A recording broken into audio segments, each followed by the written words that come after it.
গরিব ঘরের রাজপুত্র ৩৬ নম্বর এপিসোডে তো দেখলাম মেঘলা ও অনিকের মিল হয়ে গেছে।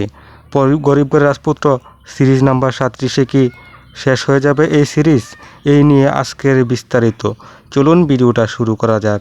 ভিডিওটা শুরু করার আগে ভিডিওতে লাইক দিয়ে চ্যানেলটাকে সাবস্ক্রাইব করে রাখুন। আর আপনাদের বিস্তারিত বোঝানোর জন্য একটি গরিব ঘরের রাজপুত্র সিরিজের নাটকের ক্লিপে চলে যাই।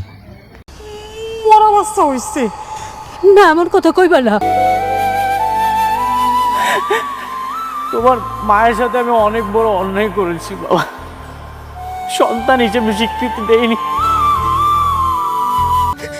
এই 2 হাত দিয়ে আমাদের সন্তানকে আমি দাফন করে এসেছি। তুই আমার সন্তানের ধরছস? কোন সাহসে তুই আমার সন্তানের ধরছস? এই যে ক্লিপে দেখতেই পেয়েছেন, মেঘলার একটি ছেলে সন্তান হয়েছিল এবং কি সেই মৃত ছেলেটিকে অনেক গিয়ে মাটি দিয়ে এসেছে এবং কি মাটি দেওয়ার আসার পর মেঘলার সাথে একটি ঝামেলা হয়ে গেছে। যেহেতু ঝামেলা হয়ে গেছে তাই এই সিরিজটি শেষ হওয়ার কোনো সম্ভাবনা নেই। তারপর আপনাদেরকে প্রমাণ করার জন্য যে সিরিজটি শেষ হবে না, আরও একটি স্ক্রিনশট দিচ্ছি। এই যে স্ক্রিনশটটি দিয়েছি এটি সরাসরি গরিব ঘরের রাজপুত্র সিরিজের ইউটিউব চ্যানেলে। এই যে স্ক্রিনশটটি দেখুন, 21 ঘন্টায় 40 লক্ষ ভিউ, একটা 79 লক্ষ ভিউ।